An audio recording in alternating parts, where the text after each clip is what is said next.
intarpas, nes patienas užnėsė 5 minutės, kol išeina, kol ateina. Ir dabar tai aišku, kad ir mes užtęsim, nes mūsų programai kaip pritaikyta 2 valandai, o ne 45 minutės. Dabar jau 6:15. Na dabar jūs sveikinam folkloro ansamblis Dijuta. Ir mes jums šiandien koncertuosim ir mums šį kartą padės mūsų draugai. Tai yra daktarė Austė Nakienė ir profesorius daktaras Rytis Ambrazevičius. Na ir koncerto pavadinimas yra prieš 100 metų užrašyta lietuvių liaudies muzika. Norėčiau pasakyti, kad šios dainos ir ta muzika paskelbta štai šitoje knygelėje, jinai pasirodė visiškai neseniai. Na, o kaip jinai buvo užrašyta, kas ją užrašė, tai kviečiu papasakoti savo kolegę pradžią. Taip, o tiesa, dar pamiršom iš tos trioko, kad taip vėluojam dainą, pamiršom įžanginę.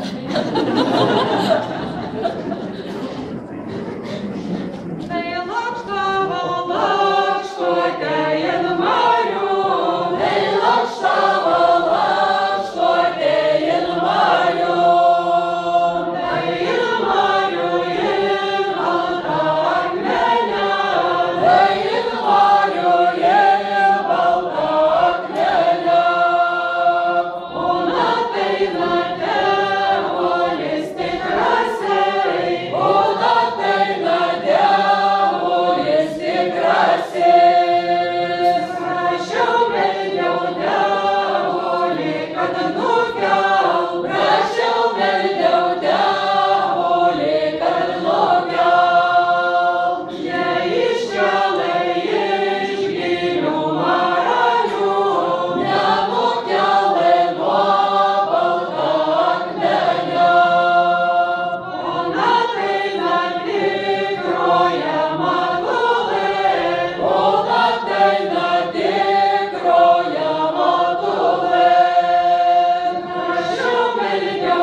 Fonografo aparatu.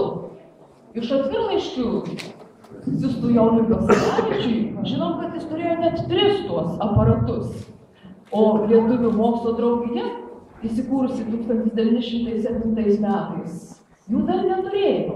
Tik vėliau Basanavičius susidomėjęs ir šią garso įrašymo techniką ir Lietuvių mokslo draugijai vieną nupirko. O kaipgi vykdavo Volterio ekspedicijos?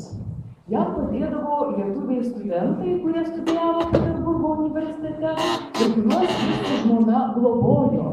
Jo asistentai buvo Augustinas Voldemaras ir Kazimieras Būga.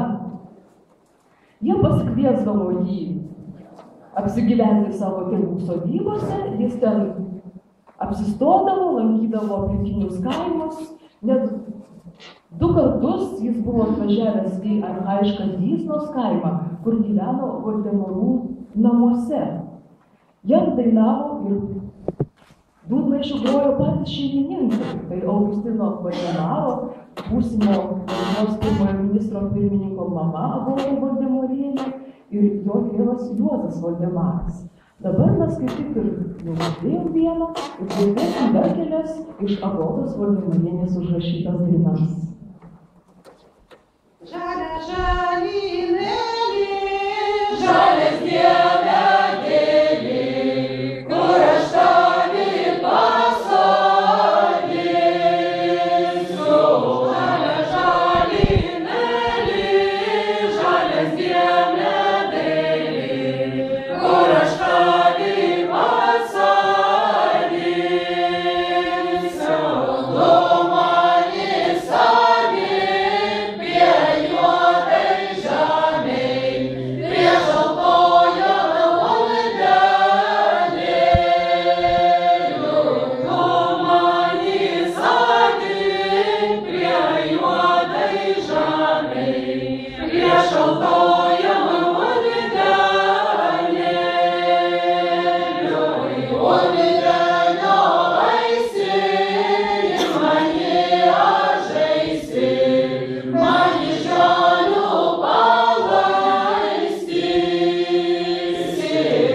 Dabar padainuosiu Zieteloje užrašytą dainą. Eduardas Volteris lankėsi šioje lietuvių kalbos saloje Baltarusijoje, kur anuomet dar buvo kalbama lietuviškai, deja dabar žmonės ten jau tą kalbą yra užmiršę. Zietelos lietuvių tarmė labai įdomi, ten išliko senieji vietininkai. Buvo sakoma tavim, tai reiškia pas tave, arba momutė, reiškia pas momutę. Oi seniai, seniai, momutei buvo, jau tie mano visi kelai, žolą užaugo, žolą parausiu ir pasisėsiu. Tada savai broniai momutei išsidžiovinsiu.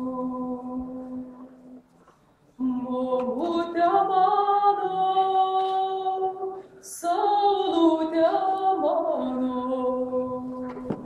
sodink, sodink visus esančius už balto stalo.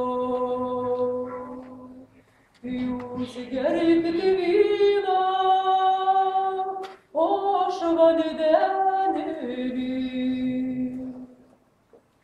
Nepamirštik mano momute, aš tavim viena. Jūs gerkite vyną, o aš kvaselį. Nepamirštik mano momute ir aš seserį.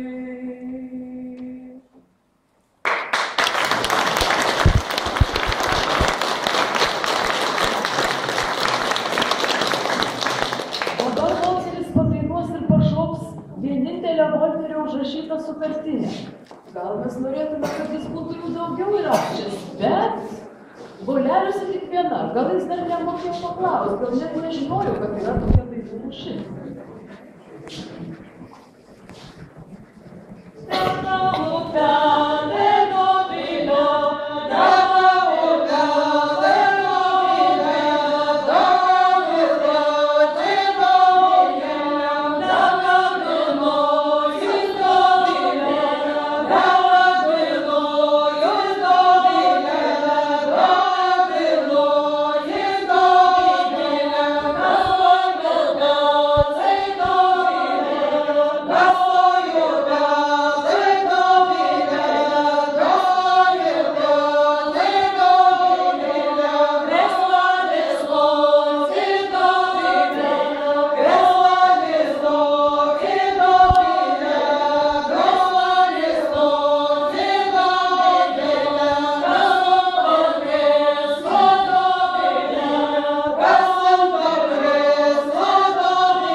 Volterio asistentas buvo tai Kazimieras Būga, taip pat tuo metu studijavęs Peterburge. Tikriausiai žinot, kad kai jisai vėliau tapo labai žymių lietuvių kalbininkų, vienu iš pirmųjų. Tai jo mama buvo kilusi nuo Jūžintų. Tai natūralu, kad Volteris ir tenai apsilankė ir fonografo aparatu įrašė Jūžintų skudutininkus. Tai yra tikrus Kazimiero Būgos dėdės Mekuškas. Tai dabar paklausysim pirmųjų lietuvių skudučių įrašų senųjų.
Volterį domino rytų Lietuvos tradicija.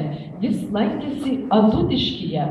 Tai jau didelesnis miestelis, tengi priėmė Adutiškio klebonas ir jam dainavo ir užminė mįslių Adutiškio dainininkai, kurie taip pat buvo ir bažnyčios choristai. Adutiškyje dainavo daugiabalsiškai, pritardami dainoms senoviniu būdu bosavimo, ir Volteris apie tas dainas, apie jų pritarimą paliko pastabą įdomiai harmonizuotą bažnyčios choro. Kada žinote, kur tėvulis duodu, kada žinote, kur tėvulis duodu, aš nukastysiu koralai juostelėm, aš nukastysiu koralai juostelėm, kad žinote, kur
žmonės dainuoja įvairiai, ir posuodami, ir derindami du pritarimo būdus, posavimą ir melodijos palydėjimą tercijomis.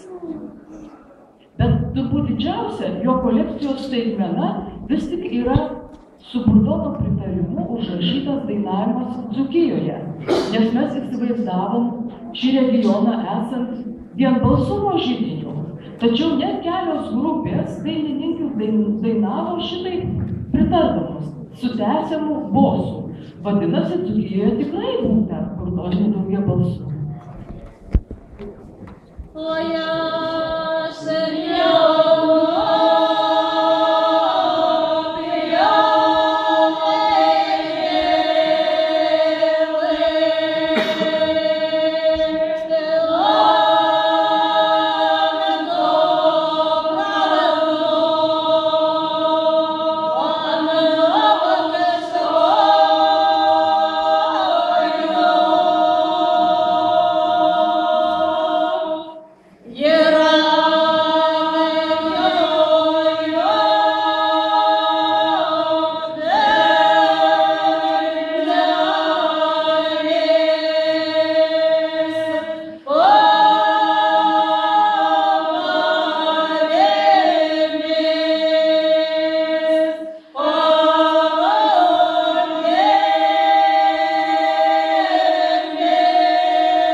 kad šis duetas buvo įrašytas į tuos pirmuosius volelius.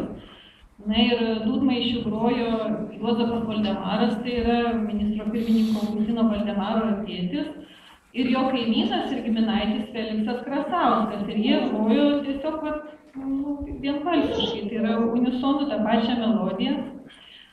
Na ir mes taip galvom, na ir kaip čia taip gavosi, kad tas pritarimas Burdonų, žodžiu, tuo tokiu statišku lygiu garsu arba dviem. Ir pasiskaitėm ir kitų mokslininkų darbų ir pagalvom, patyrinėjom, žodžiu, turimą medžiagą ir paaiškėjo, kad vis dėlto Lietuvoje tikrai dūdmaišis buvo labai populiarus savo laikų instrumentas, tai yra nuo 16 iki 19 amžiaus jisai buvo grojamas absoliučiai visur, jo buvo grojama ir taip pat kaip ir kitose Europos tautose. Ir jisai paliko tikrai labai didelį neišdildomą įnašą savo ir netgi suformavo tam tikrą ir dainų melodijų galbūt grupę, tokią vikrio melodijom. Na ir, žodžiu, tas jo toks tęsiamas žemas garsas taip pat buvo pradėtas imituoti ir atlikta ir buvo pradėta ir dainuoti, žodžiu, su tuo tokiu pritarimu. Na, o kai dūdmaišis paskui jau išėjo iš mados, buvo jau nustota jo groti, kadangi įsivyravo smuikas, vėliau harmonika, tai po truputį ėmė nykti ir tas toksai atlikimo būdas ir tiesiog tos kai kurios melodijos jos išliko arba vienbalsiškos, arba jos tiesiog nyko. Tai dabar mes norim dar šiek tiek apie tą dūdmaišį, tai kaip buvo, žodžiu, vis dėlto, kad jisai buvo toks populiarus, tai yra netgi tokia dainų grupė, jūs tikriausiai visi žino, tai būna tokios kolektyvinės sutartinės. Arba jos netgi vadintos kūliniu, o kūlinis tai yra kūlinė dūda, tai reiškia dūdmaišis. Na ir jose ir buvo dainuojama, kad buvo dūda Vilniuje, ar buvo kaip nebuvo, tai aš kviečiu savo kolegės pademonstruoti, kaip buvo dainuojamas tas dūdmaišis. Buvo dūda Vilniuje, gal buvo, gal ir ne, buvo dūda Vilniuje.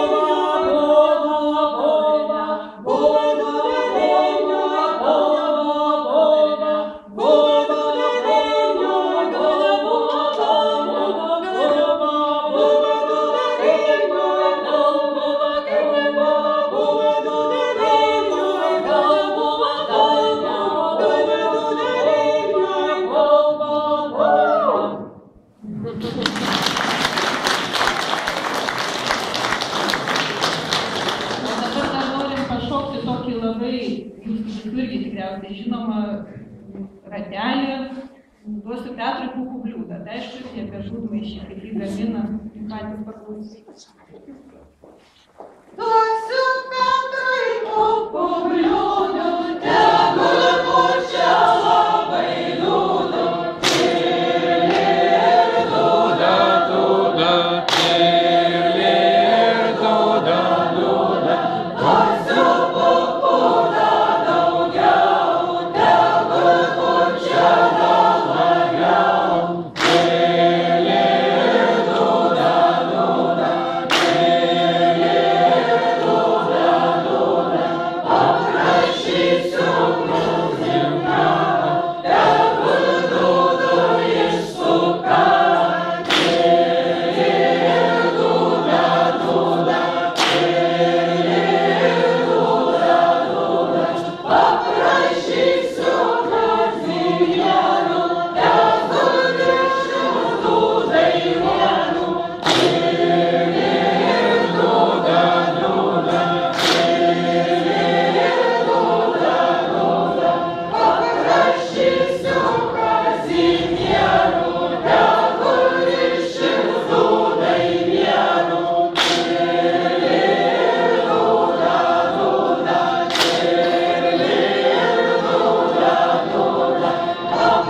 pasakė, o kuogi man dabar jūs užimti? Norėjau pasakyti, kad yra voleliuose įrašytas ir balso įdomus fragmentas. Kazimieras Būga, lydėdamas Volterį ekspedicijoje, taipogi norėjo įrašyti ir tarmės pavyzdį. Ir jis pasakė tokį vieną burtą. Arūnas žadėjo jį paskaityti.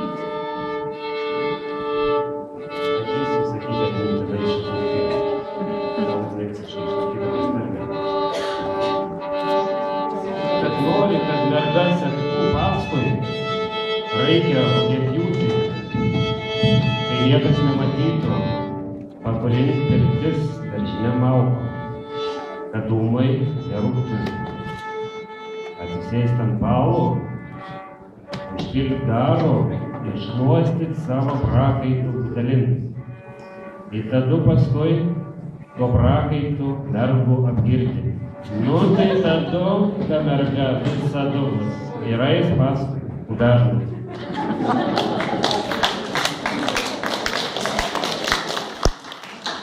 Tai va, reikia merga prakaitų apgirti. O dabar jau artėja mūsų koncerto pabaiga.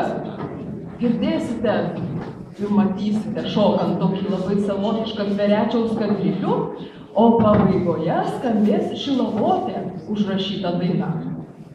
Ten Volterį pakvietė kunigas Radiušis, kuris buvo Jono Basanavičiaus klasės draugas, ir jis ten taip pat įrašė keletą dainų ir vieną giesmę iš Šilavoto bažnyčios chorisčių.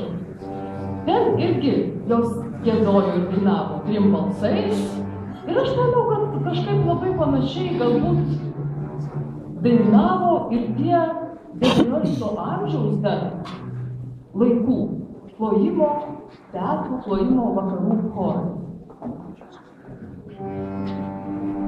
Norėčiau pasakyti, kad kadrilius tai aišku nebuvo įrašytas į volelius, jisai buvo užrašytas 1936 metais tokio tautosakos reikėjo Leono Beilinio ir visiškai netoli Vysnos, tai yra Tverečiuje, toje pačioje parapijoje. Ir jį parodė, pagrojo, tai tokie broliai Telyčėnai, labai garsus tos apylinkės muzikantai. Ir kas įdomiausia, kad jų tėvas, tai tėvelis buvo pats žymiausias to krašto dūdorius, tai yra dūdmaišininkas. Na ir patys įsitikinsite, kad tos melodijos yra šiek tiek tokios savotiškos, netgi barokiškos, žodžiu, tikrai tikėtina, kad tai buvo išmokta iš senojo dūdmaišio repertuaro.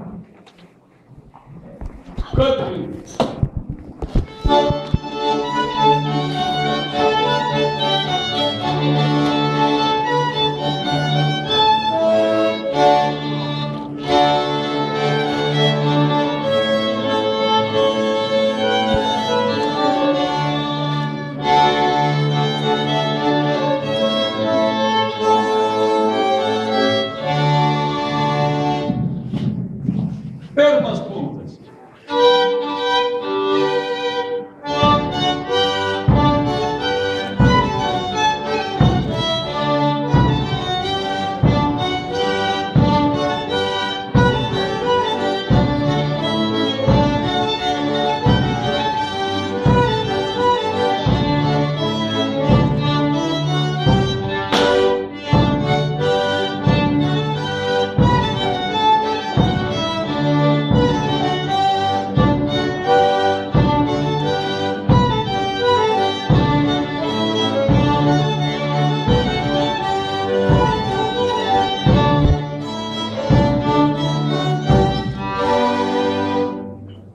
Antras punktas.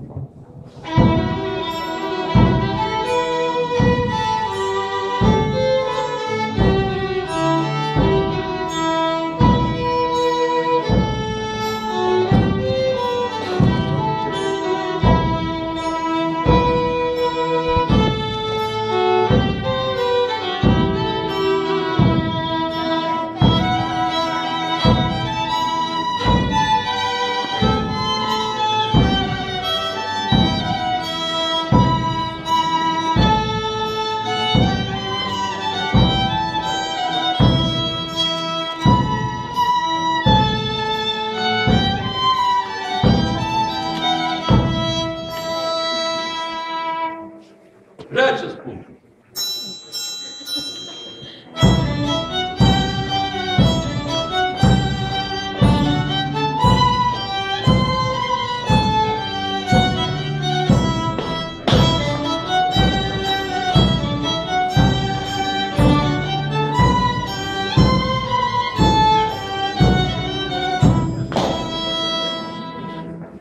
Ketvirtas punktas.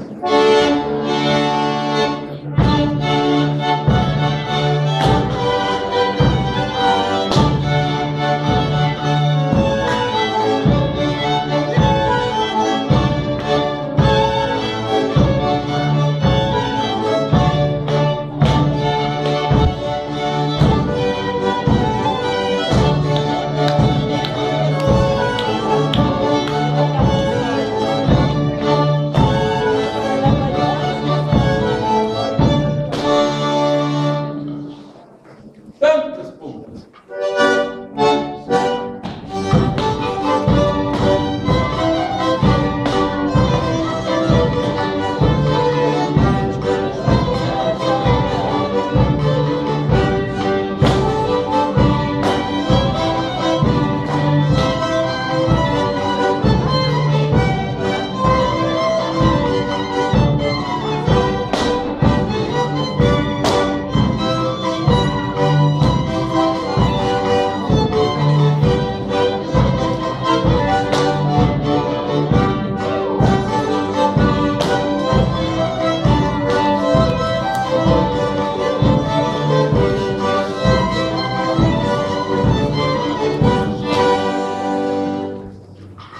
Šeštas punktas.